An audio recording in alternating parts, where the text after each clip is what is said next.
Welcome. Today, we're diving into one of the most vital scientific processes on Earth: wastewater treatment. Every time you flush, wash, or clean, that water travels through pipes to a facility where it's cleaned before returning to the environment. The real stars of this process? Microbes, tiny organisms that break down waste in the water.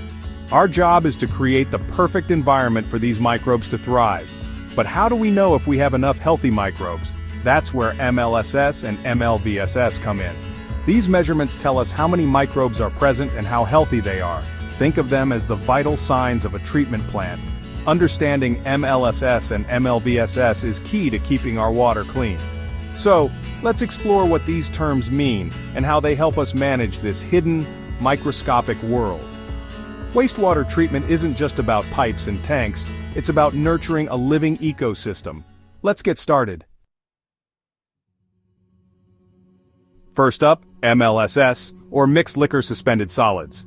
This is the total amount of solid particles, living and non-living, floating in the aeration tank's microbe soup. To measure MLSS, we filter a sample, dry it, and weigh the solids left behind, usually in milligrams per liter. Typical MLSS values range from 2,000 to 5,000 mgl. Why does this matter? MLSS tells us how much workforce is available to clean the water. Too little MLSS means not enough microbes to treat the waste. Too much makes the system inefficient and hard to manage. High MLSS can cause thick sludge that's tough to pump and settle. Low MLSS means poor treatment and dirty effluent. Operators must keep MLSS in a sweet spot for efficient treatment. It's a balancing act. Enough microbes to do the job, but not so many that the system gets bogged down. That's why MLSS is a critical number for every plant. Now let's meet MLSS's partner MLVS, or mixed liquor volatile suspended solids. Volatile here means organic, stuff that burns off at high temperatures like living and dead microbes. To measure MLVSS, we burn the dried MLSS sample in a furnace. What's left is inorganic, and what's gone was organic. Subtract the residue from the original MLSS, and you get the MLVSS, the mass of the biological workforce.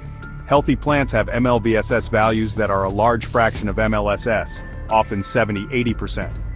MLVSS tells us how much of our sludge is actually alive and working. MLSS is the total team. MLVSS is the active players. Monitoring MLVSS helps operators track the health and activity of the microbial community. If MLVSS drops, it's a warning sign. Maybe the microbes are dying or being outcompeted. MLVSS is the heartbeat of the treatment process. It's the number that tells us if our biological engine is running strong. Now let's put MLSS and MLVSS together with the MLVS-LSS ratio. This ratio shows what fraction of the solids are living, organic material. A healthy plant usually has a ratio between 0.7 and 0.85. If the ratio drops below 0.65, it means too much inert material or dead cells. Bad news for treatment. A very high ratio can mean the sludge is too young or not settling well. Operators watch this ratio for early warning signs of trouble. A stable ratio means a balanced, efficient system. Big changes in the ratio can signal problems like grid overload, old sludge, or unwanted bacteria. The MLVS-MLSS ratio is a quick health check for the whole process. It's a simple number with big implications.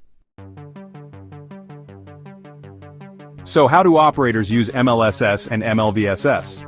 They're the foundation of process control. One key strategy is managing sludge age or mean cell residence time, MCRT, how long microbes stay in the system. Operators control sludge age by wasting a set amount of sludge daily. Too little wasting and the system gets overloaded, too much, and there aren't enough microbes. MLSS and MLVSS help calculate exactly how much to waste to keep the system balanced. For example, if ammonia levels rise, it might mean the sludge age is too low for slow-growing nitrifiers. Operators adjust wasting to fix it. These numbers also help manage the total solids inventory in tanks and clarifiers. Accurate MLSS and MLVSS data let operators make informed, real-time decisions. Without them, running a plant would be guesswork. They're the control levers for a stable, efficient process. When problems arise, MLSS and MLVSS are the first clues operators check. Take sludge bulking, when sludge won't settle.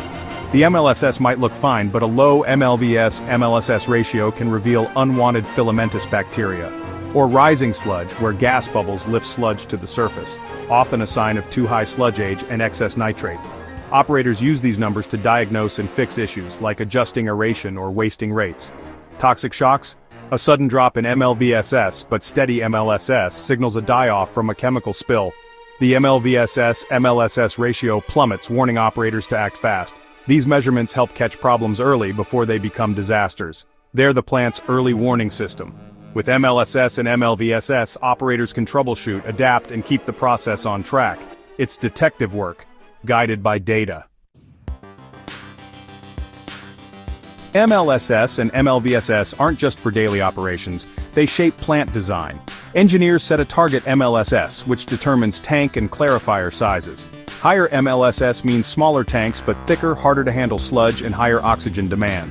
The aeration system must be sized for the MLVSS-driven oxygen needs. Clarifiers must be big enough to settle all the solids from high MLSS tanks.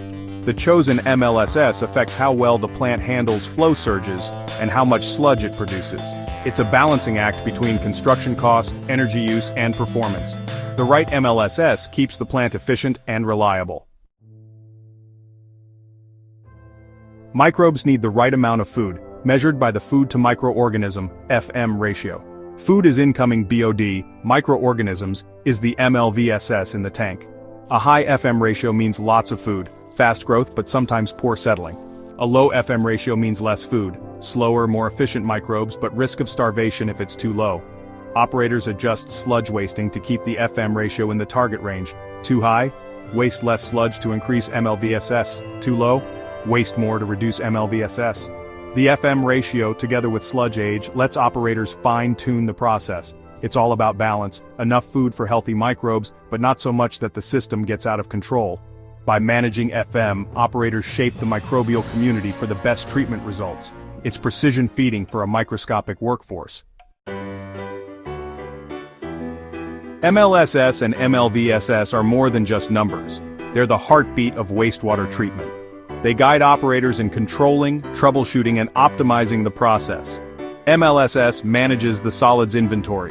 MLVSS tracks the health of the biological workforce. The MLVSS-MLSS ratio is a quick check on system balance.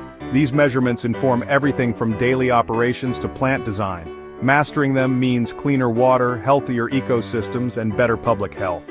They're the language of a living, invisible world that protects our environment.